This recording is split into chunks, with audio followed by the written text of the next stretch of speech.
Hello everyone, welcome back to my channel. तो आज का जो हमारा टॉपिक है that is a funds flow statement. ठीक है, इसी तरह का एक मिलता जुलता सा चैप्टर आपने पहले पढ़ा हुआ है in the name of cash flow statement. हम कैश फ्लो स्टेटमेंट में क्या किया करते थे? We used to prepare a cash flow statement to calculate the inflows and outflows of cash and cash equivalents into the firm. ठीक है, ये fund flow statement उसी कैश फ्लो स्टेटमेंट का ट्रेडिशनल कंसेप्ट है। कैश फ्लो स्टेटमेंट आने से पहले fund flow statement बनाई जाया करती है। This is just the traditional concept of a cash flow statement जो आपने प्लस 2 में किया था। कैलकुलेशन सारी चीजें ऑलमोस्ट सेम है जो आपने कैश फ्लो स्टेटमेंट में किया था, सिर्फ प्रेजेंटेशन का डिफरेंस है। तो इसको सिंपल सी टर्म्स में लिख देते हैं। What is a fund flow statement? A fund flow statement is a statement prepared to calculate the sources and applications of cash and cash equivalents। ठीक है, तो this is a statement which is prepared to calculate the sources and applications of cash and cash equivalents। तो sources अगर हम पहले बात करें, what is the meaning for sources? Sources कुछ नहीं है, this is a term used for inflows। ठीक है, जो भी मैंने आपको बोला inflows of cash and cash equivalents, जहां से आपको लगता है फर्म में कैश आया है, ठीक है, उसको हम सोर्सेज या इनफ्लोज बोल देते हैं। बिल्कुल इसका opposite that is of applications हम आउटफ्लोज को बोल सकते हैं। ठीक है, वो सारे ट्रांजैक्शन जिससे आपको लगता है कि कैश या कैश इक्विवेलेंट्स फर्म से बाहर जा रहे हैं, आउटफ्लो हो रहा है, तो ऐसी सारी ट्रांजैक्शंस को हम एप्लीकेशंस में इंक्लूड करके दिखा दें। ठीक है, तो this is the basic meaning of this chapter कि एक स्टेटमेंट है जो कैश एंड कैश इक्विवेलेंट्स के इनफ्लोज एंड आउटफ्लोज को कैलकुलेट करने के लिए बनाई जाती है। तो स्टार्ट करने से पहले हम डिस्कस करते हैं कि वहां जो आपको क्वेश्चन आएगा इस चैप्टर से, तो क्वेश्चन में क्या-क्या चीजें गिवन होंगी और फाइनली आपके सॉल्यूशन में क्या-क्या स्टेप्स आपने फॉलो करते हुए पूरा आंसर वहां पर कैलकुलेट करके दिखाना। तो सबसे पहले जो आपको क्वेश्चन में गिवन होगी चीजें वो क्या होंगी? ठीक है, आपको बैलेंस शीट गिवन होंगी 2 सालों की। ठीक है, आपको किसी भी कंपनी की 2 सालों की बैलेंस शीट क्वेश्चन में दी गई हो। ठीक है, एक आपका करंट ईयर गिवन होगा, एक उसका प्रीसीडिंग ईयर गिवन हो सकता है आपको। ठीक है, तो 2 सालों की बैलेंस शीट आपको मिल जाएगी। साथ में आपको कुछ या तो एडजस्टमेंट्स गिवन होंगी, अगर एडजस्टमेंट्स नहीं होंगी तो उसके साथ हो सकता है आपको एक इनकम स्टेटमेंट लिख के दे दी जाए। ठीक है, तो this will be the part of your question. आपको 2 सालों की बैलेंस शीट मिलेगी किसी एक कंपनी की और उस बैलेंस शीट के कॉरस्पॉन्डिंग या तो कुछ आपको एडजस्टमेंट्स मिलेंगी, अगर एडजस्टमेंट्स नहीं होंगी तो हो सकता है आपको एक इनकम स्टेटमेंट के फॉर्म में वहां पर एडजस्टमेंट्स दी जाए। ठीक है, तो this will be the type of the question जो आपको वहां पर मिलेगा। हमारे आंसर का पार्ट क्या होगा? हमने जो वहां पर सॉल्यूशन दिखाना है या कैलकुलेट करना है, हमारा सॉल्यूशन 4 स्टेप्स में सॉल्व करके दिखाया जाए। ठीक है, जिसमें हमारा step number 1 will be a schedule of changes in working capital. ठीक है, तो हमारे सॉल्यूशन का step number 1 will be a schedule of changes in your working capital. ठीक है, उसके बाद step number 2 that will be your adjusted PNL account. ठीक है, कई बुक्स में कई ऑथर्स इसको पीएनएल एडजस्टमेंट अकाउंट के नाम से भी लिखते हैं, means the same thing. Step number 3 will be your final funds flow statement. ठीक है, जो हमने डिस्कस किया था, जो स्टेटमेंट बनानी है to calculate the inflows and outflows of cash and cash equivalents, तो स्टेप नंबर 3 आपका वो है। Step number 4 will be your working notes. ठीक है, वर्किंग नोट्स में आपने क्या करना है? You have to prepare the ledger accounts of all non current assets and non current liabilities. ठीक है, तो क्वेश्चन में जो बैलेंस शीट आपको दी गई है उसमें आपको जितने नॉन करंट एसेट्स, जितनी नॉन करंट लायबिलिटीज मिलती हैं, उन सब के लेजर्स आपने स्टेप नंबर 4 वर्किंग नोट में क्रिएट करके दिखा देना। ठीक है, तो ये हमारा इस तरह का क्वेश्चन गिवन होगा जिसमें बैलेंस शीट 2 सालों की होगी, साथ में एडजस्टमेंट्स या आपको इनकम स्टेटमेंट दी जाएगी। हमारे आंसर के 4 स्टेप्स जो आपने फॉलो करते हुए फाइनल वहां पर कंक्लूड करके दिखाना है। स्टेप नंबर 1 में आपका schedule of changes in the working capital रहेगा। Second will be your adjusted P&L account, third will be your fund flow statement और स्टेप नंबर 4 में कुछ वर्किंग नोट्स हमें वहां पर प्रिपेयर करके दिखाने हैं। तो आज के हमारे इस वीडियो में, इस लेक्चर में हम डिस्कस करते हैं step number 1 of preparation of your fund flow statement, that is your a schedule of changes in the working capital. ठीक है, तो पहले हम फॉर्मेट बना लेते हैं कि ये schedule of changes in the working capital किस तरह से आपने वहां पर प्रिपेयर करना है। वर्किंग कैपिटल इज, ठीक है, अगर हम इसके वर्किंग कैपिटल के मतलब की बात करें, what is working capital? Working capital is the capital required to carry out the day to day operations of a business. ठीक है, जो रूटीन के खर्चों में या रूटीन के काम को चलाने के लिए या बिजनेस को चलाने के लिए जो कैपिटल रिक्वायरमेंट आपको होती है, उसको हम वर्किंग कैपिटल बोल देते हैं। ठीक है, also known as the short term capital. तो शॉर्ट टर्म कैपिटल है तो इसका मतलब short term asset, short term liability से रिलेटेड है। तो working capital is generally calculated as, इसका जो फॉर्मूला है दैट इज करंट एसेट्स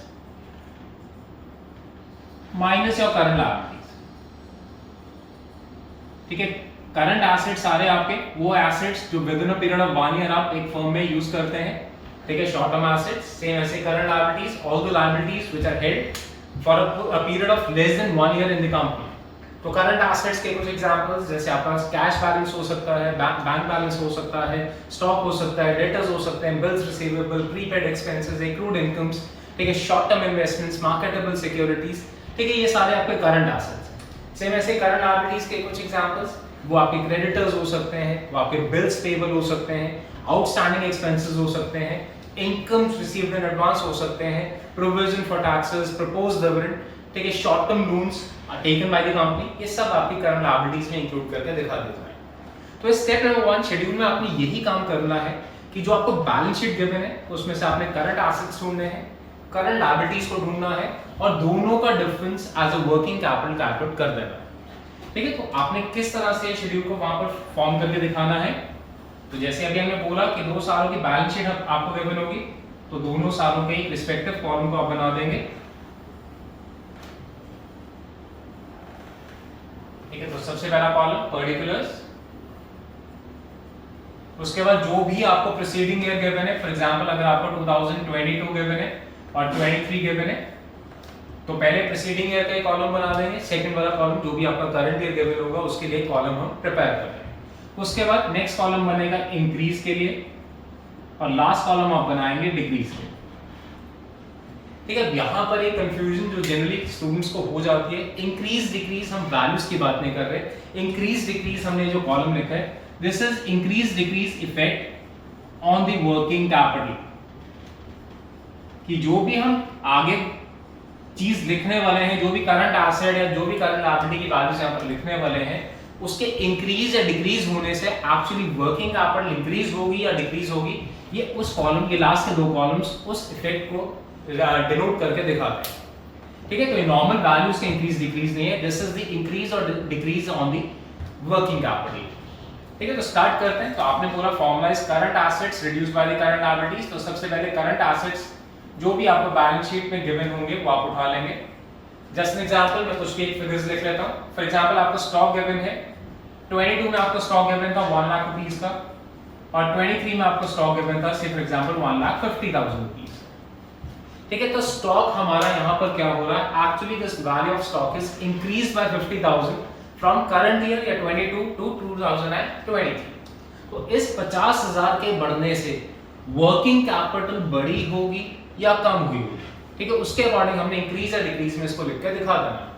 तो अभी हमने बोला कि हमारे वर्किंग कैपिटल का फॉर्मूला क्या है, the formula is current assets reduced by your current liabilities, keeping all the current liabilities constant. अगर मैं एक बार के लिए ये मान के चलूं there are no current liabilities या कोई चेंज नहीं हुआ है करंट लायबिलिटीज में, and I increase the value of current assets, तो इस फॉर्मूला की अगर मैं पॉजिटिव वाली फिगर को इंक्रीज करूंगा तो actually the answer of working capital will also be increased. तो इससे हम क्या रिलेशन डिनोट कर सकते हैं यहाँ पर कि current assets have a direct relation with the effect on working capital. Current assets बढ़ते हैं तो वर्किंग कैपिटल भी बढ़ जाती है, करंट एसेट्स कम होते हैं तो वर्किंग कैपिटल भी आपकी कम हो जाती है। तो सिंपल सी चीज ध्यान रखनी है, current assets have a direct relation with the working capital. Current assets के बढ़ने से वर्किंग कैपिटल बढ़ जाती है, करंट एसेट्स के कम होने से वर्किंग कैपिटल की वैल्यू आपकी डिक्रीज हो जाती है। तो हमारा यहाँ पर जो स्टॉक बढ़ा है 50,000 से, तो इसके कारण क्या होगा, हमारी वर्किंग कैपिटल 50,000 से बढ़ जाएगी, तो इसको हम इंक्रीज वाले कॉलम में लिख के दिखा देंगे, that is value of 50,000। Second for एक एग्जांपल ले लेते हैं। फॉर एग्जांपल आपको कैश गिवन है, पहले साल में आपको 80,000 गिवन था, सेकंड ईयर में आपको 60,000 दिया गया है, तो कैश की वैल्यू एक्चुअली कम हुई है, तो कम होने से करंट एसेट हमने बोला वर्किंग कैपिटल डिक्रीज होती है, तो ये जो 20,000 की वैल्यू है इसको हम डिक्रीज वाले कॉलम में लिख के दिखा दें। एक और एग्जांपल और लिख लेते हैं। फॉर एग्जांपल डेटर्स आपको गिवन है, पहले साल आपको गिवन थे 2,40,000 रुपए के, अगले साल आपको गिवन है 2,50,000 रुपए के, तो 10,000 से डेटर्स इंक्रीज हुए, तो इंक्रीज होने से 10,000 वर्किंग कैपिटल इंक्रीज हुई होगी, तो उसको हम इंक्रीज वाले कॉलम में यहाँ पर लेके दिखा दें। तो I am assuming these are the only 3 current assets given in the balance sheet of a question. तो जो भी करंट एसेट्स हमें मिले हमने यहाँ पर लिखे हैं, उसका इंक्रीज डिक्रीज का इफेक्ट डाला है, और यहाँ पर एक बार इनका टोटल लिख के दिखा देते हैं। तो टोटल ऑफ करंट एसेट्स यहाँ पर मैं लिख रहा हूँ, डिनोटेड बाय ए, इसको हम बोल देते हैं। तो देखिए फर्स्ट ईयर में कितना है, 240 plus 80 320 plus 1 lakh, that is 4,20,000। Second year में 250 plus 150 4 lakh plus 60,000, that is 4,60,000 बन जाता है। इंक्रीज डिक्रीज का टोटल अभी के लिए नहीं करना, वो लास्ट में एक ही बार करेंगे। तो करंट एसेट्स जितने भी क्वेश्चन की बैलेंस शीट से हमें मिले वो सारे हमने यहाँ पर लिखे, इंक्रीज डिक्रीज के इफेक्ट डाले और करंट एसेट्स का टोटल यहाँ पर हमने लिख के दिखा दिया। ठीक है, इसके बाद करंट लायबिलिटीज ढूंढते हैं अपनी गिवन बैलेंस शीट में से।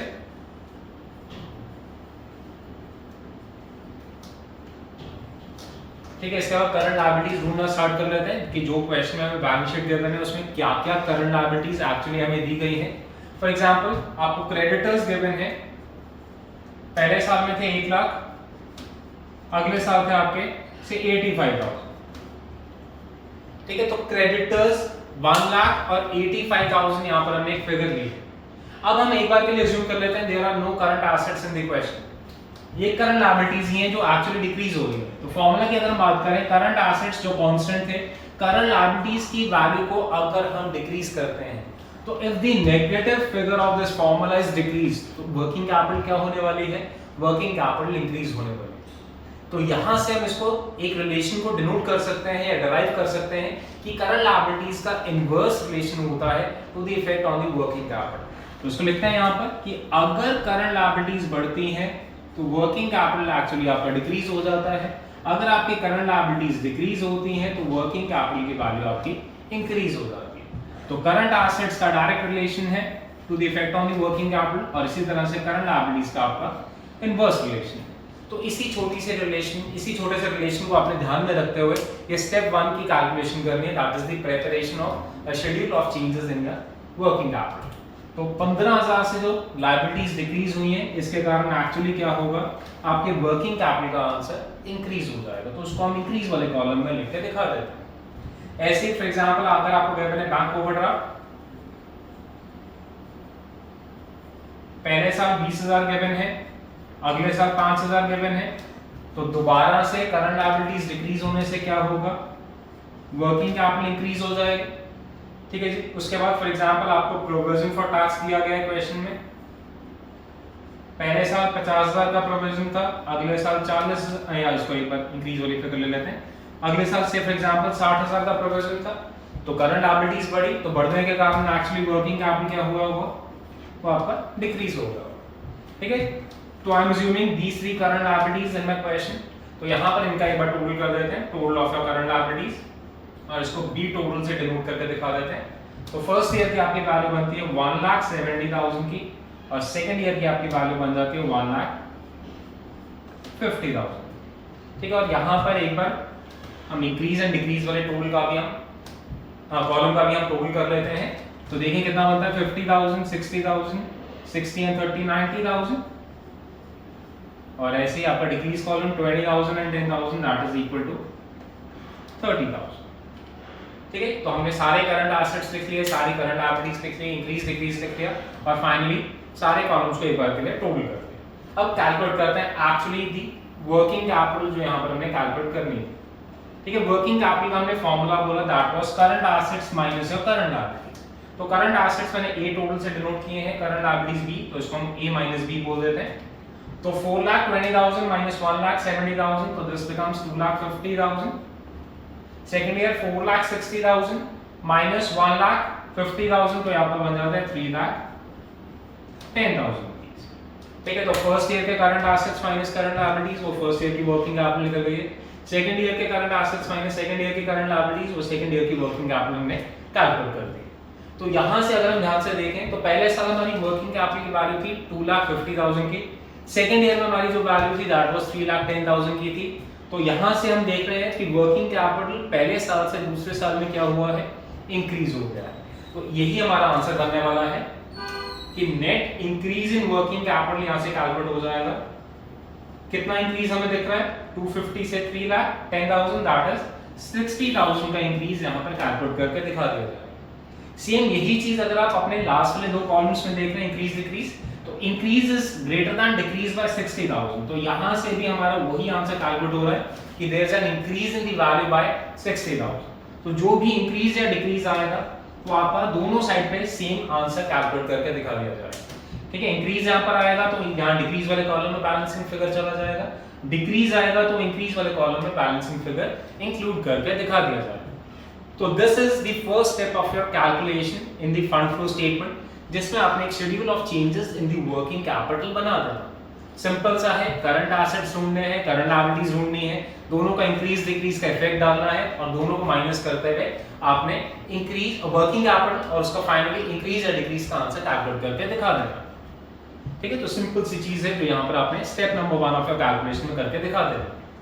एक छोटा सा पॉइंट आपने ध्यान रखना है, जैसे यहाँ पे मैंने एक प्रोविजन फॉर टैक्स लिखा था, मैं यहाँ पर लिख देता हूँ। ठीक है, अगर आपको प्रोविजन फॉर टैक्स दिया है क्वेश्चन की बैलेंस शीट में या प्रपोज्ड डिविडेंड दिया है और इसके बारे में क्वेश्चन साइलेंट है कि to treat them as a current liability और अ नॉन करंट लायबिलिटी, तो fund flow statement gives us an option कि अगर ये दोनों की ट्रीटमेंट साइलेंट है कि करंट लायबिलिटीज लेनी है या नॉन करंट लेनी है, तो we can either treat it as current liabilities और नॉन करंट लायबिलिटीज। ठीक है, अगर ऑप्शन हमारे पास छोड़ी गई है तो हम अपने अकॉर्डिंग इसको करंट लायबिलिटीज या नॉन करंट लायबिलिटीज की तरह ट्रीट कर सकते हैं। एक चीज ध्यान रखेंगे, अगर करंट लायबिलिटीज अज्यूम करेंगे तो यहाँ शेड्यूल में आपने इंक्लूड करके दिखाना है, अगर नॉन करंट लायबिलिटीज आप अज्यूम करेंगे तो इस शेड्यूल में आप ये कैलकुलेशन को इंक्लूड नहीं करने वाले। ठीक है, तो this is the first step. तो आज हम इस वीडियो में इतना डिस्कस कर रहे हैं step number 1 that is schedule of changes in the working capital. I hope आप सबको समझ आता है। Thank you. Don't forget to subscribe to our channel. Also press the bell icon for future videos and updates. Until next time, stay connected.